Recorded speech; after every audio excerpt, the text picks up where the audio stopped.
Someone asked me recently a very simple question. How long does it take to prepare a kid for college? And I really didn't have to think very long to give my response, which was 18 years. We spend every minute and every second of those 18 years preparing them for the world that's waiting for them to lead it. There's a lot of parents, grandparents, uncles and aunts in the room here, and future parents. And you probably know that it's far beyond 18 years for the job that it takes for us to prepare kids for the future. But as we look at what it actually takes, those lessons along the way, the lessons we learn through pain, how we learn to achieve success, how we learn to build resiliency and grit, these are the life lessons that make us who we are. It takes every day and every year of those 18 years to prepare kids for the future. Now, we've talked a lot about college readiness and career readiness, and I would say that there's value to that. And so how do we contribute or attribute value to an education? And so the first would be the financial piece, right? There's a financial value to a post-high school education. We know that a person with a 4-year degree will make over $1 million more over the course of their life than someone without a 4-year degree. We also know that for someone that only has a high school diploma, they're essentially capping themselves off, and in most cases, committing themselves to a lifetime of living in poverty. So we know that there's a financial way to assess this, and that's using today's metrics. That's using today's economy. So I won't even go into yet what the future will look like and how that will change that perspective. But then there's other ways that we can measure value to an education. How do we value being the first one in your family to pursue a college education? How do we value breaking the cycle of poverty? How do we value finding your passion in life and being able to pursue that and to seek fulfillment? How do we value that? These are soft metrics. How do we value being at a point in your life that you can change careers because you are that qualified, that you could do that? How do we value that? As we look to the future, I'm sure you've heard it just like I've heard it. There's this kind of this idea that college is not for everyone. I think we've all heard that statement before. And while I agree that there's some truth to that, I think we all have to be courageous enough to understand that that statement will not last forever. We live in an age where the world is different and it changes so fast. The types of jobs that are out there today for someone without an education, a post-high school education, are few and far between. And those will become even more scarce as our world evolves.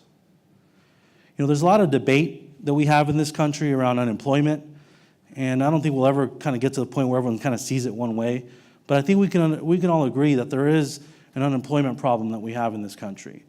And I can tell you this, I don't believe that we have an unemployment problem because we don't have jobs available. It's because we don't have people that are equipped for the jobs that are actually waiting for them.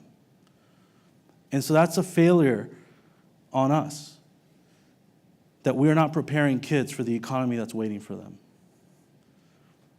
There's several business owners here and people that run a business, and the most common thing that I hear from business leaders is not that they don't have jobs available, it's that they can't find the right people to fill those jobs.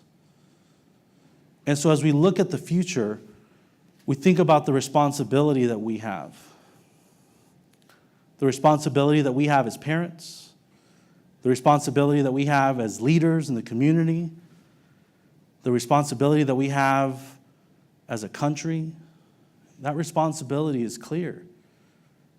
It's to prepare kids for the world that is waiting for them to lead. That's our number one priority. That's what we're good at in this country, is preparing kids for the next generation, not so that they can do what we do, but so that they can do better than what we do. That's our responsibility. But that's, I think, what makes us us.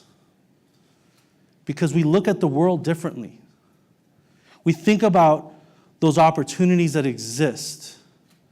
And I choose to be an optimist, just like I choose to be a leader. And so I'm very optimistic about the future.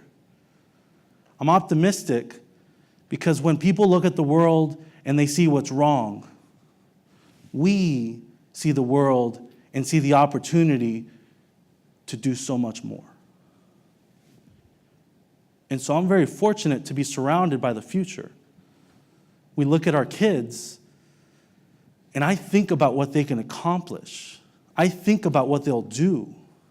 And I think about how we get to be a part of that. I spend a lot of my time thinking about the future. Some of you may call that daydreaming, and that's fine. You can call it whatever you like. But I spend a lot of my time thinking ahead, thinking about the future. And when I see our kids, I get excited. I get excited when they learn something new. I get even more excited when they learn something that I don't know. That happens a lot more often these days. And so as we look at kids, as we look at the future, there's a reason why I'm optimistic. I have this weird theory, and I've shared it a few times, and it's kind of clunky, and hopefully it doesn't come off clunky. Let's look at the last decade of innovation. The names that we are familiar with, the Tesla and Zuckerberg and all these innovators that have kind of built their brand of changing the world and innovating the way that we live our lives. I mean, if you think about it, there's technology and there's new inventions and innovation that have been introduced in the last 2 years that have overtaken your entire life. You can't live your day-to-day without these pieces, and they did not exist 2 years ago. And I'm sorry to tell you, they'll probably get replaced by the time this event is over, and you'll have to learn a whole new thing. But let's think about those names, right? Those people that are known as innovators. These people that are on this pedestal that we are inspired by. You think about it. They were born into what I would consider to be a very basic platform of technology. This age group was born into the age of floppy drives. And some of you may not know what a floppy drive is, but it flopped, right? It moved. And it saved like a paper. That's as much as you could save on it, right? This is the group of people that were born into cell phones, this new technology, and they were this big, and they did one thing: made phone calls. That's what they did, and we were happy to have it. And, this is the group that was born into having a computer at home, and this thing was ugly and heavy, and it had a black screen with green letters, and it did nothing that we would consider to be relevant today. But at the time, it was groundbreaking. So this group of innovators was born into that. And look at what they've created. Look at the technology that we have today, the innovation that we have today, the way that our lives have been changed because of them. And look at where they started. That was their benchmark. Now here's the pivot. Think about the kids that are born right now. The kids that are introduced to the technology that you were just introduced to as adults last week. That is their starting point. I always think about how we have been conditioned to build limitations in what we think can happen. And so if I were to take a survey of everyone and ask you, what do you think the craziest thing technology will look like in our lifetime? you're going to probably have some funky ideas, self-driving car, and, we'll finally get that Back to the Future hoverboard, and I can take it to work, and, maybe I'll just have to do this, and I make a phone call, and we're going to come up with some funky stuff. But we're going to hit a ceiling to what we think it will do because we started at a different place. And so here's my theory. Imagine what kids today are going to look at when they are born into the technology platform that we have given them, and how their limitations are going to far exceed ours. The reason I'm optimistic, the reason I'm excited for the future is because I have confidence that this generation that's in front of us will change the world. They will lead this world. They will take what we've given them and they will make this world a better place. And it brings us back to us, our responsibility. It is our responsibility to prepare kids not for this world, not for our problems, not for our challenges, not for this economy, but for their world. We have to think about the challenges that they will face someday, the opportunities that they will have in front of them, and the skills that they will need in order to be successful. We all need to agree on one thing, that what has worked for the last 100 years will not work for the next 100 years. And so as we prepare our kids, we do not need to show them how to use a clunky cell phone or what a floppy drive did. We have to prepare them with the skills of the 21st century. They need to become flexible. They need to become adaptable. The new skill is, can you learn new skills? No one hires anyone because they know how to use that software anymore, because that software will become irrelevant by the time you start your job. And so the new skill is, can you learn new skills? Can you adapt to change? Because this world moves with or without you, and it is moving at an exponential rate. That's the world we live in. And that's the responsibility that we have. We choose to be leaders. We choose to be optimistic. We choose to invest in kids because it is the one investment that will never turn its back on us. It is the best way for us to use our time and our resources is to prepare kids for the world that's waiting for them. There's so many ways that we can apply that, and we choose to apply it to these kids. And it's because we believe in some core principles. We believe that every child, no matter their background or zip code or circumstances, every single child needs a mentor in their life. And along the way, they're going to need champions. They're going to need cheerleaders. They're going to need people that are in their corner. They're going to help clear the way. They're going to help make sure that they're on track. And they're going to champion for them. They're going to champion for their future and for their success. We also know and we believe that every child has greatness inside them. And every child has the potential to do great things. And we get to be a part of that. Before we close, I want to talk about you. When I look at our club and the over 7,000 lives that we impacted this year, the innovation, the expansion, the growth of our reach. We often get recognized as an organization for being innovative and for challenging the status quo. But I got to tell you, we follow one simple guideline. We will treat every child we serve as if they're our own. That's the guiding principle for our board and for our staff. And I say that not because it sounds flashy and it looks good on paper, but because it's true. It is our gut check. If you're going to lower the bar for the kids we serve, you don't get to serve this organization. And think about what that means for those of you that are parents or grandparents.